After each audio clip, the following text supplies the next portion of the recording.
320078. Hai guys, kenalin nama gua Muhammad Demarana dengan NIM 1251 Halo, perkenalkan saya Muhammad Anugrah Arafah dengan NIM 12513200097. Hai semua, perkenalkan nama saya Marsha Satya Dewi dengan NIM 12513200088. Hukum sering disebut sebagai pedang keadilan, tapi pernahkah kita bertanya bagaimana bentuk keadilan itu sebenarnya? Keadilan adalah napas dari hukum yang ada di Indonesia. Jejak keadilan tidak berjalan lurus sejak masa kolonial, reformasi hingga era digital saat ini. Namun, hukum harus tetap berjalan, bergerak, mengikuti tarik ulur antara cita-cita bangsa dan keadilan bahkan realitas kekuasaan.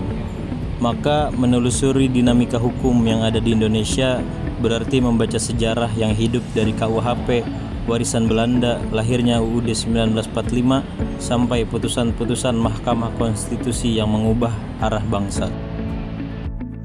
Secara historis, konstitusi kita Undang-Undang Dasar 1945 lahir dari semangat kemerdekaan. Awalnya, ia sangat kental dengan nilai-nilai gotong royong dan kedaulatan rakyat. Tapi, dinamika politik mengubah wajah hukum. Di era Orde Baru, hukum seringkali ditundukkan oleh kekuasaan eksekutif. Keadilan substansial sering kalah oleh kepastian hukum yang kaku dan politis.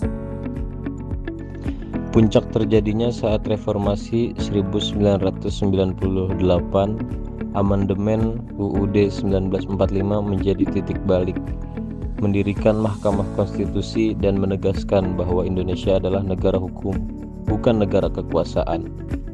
Disinilah aspek-aspek sosial, politik, dan kultural masuk. Masyarakat Indonesia memiliki karakteristik yang unik, komunal, dan menjunjung tinggi musyawarah. Namun, sistem hukum warisan kolonial yang kita adopsi cenderung saling berhadapan. Ini menciptakan benturan.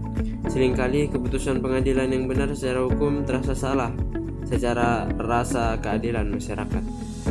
Politik juga memainkan peran besar. Kebijakan hukum seringkali dipengaruhi oleh kepentingan elit politik. Misalnya dalam kasus korupsi atau pelanggaran HAM. Tekanan publik ini bisa mempercepat atau justru menghambat proses. Budaya intervensi informal juga masih menjadi tantangan.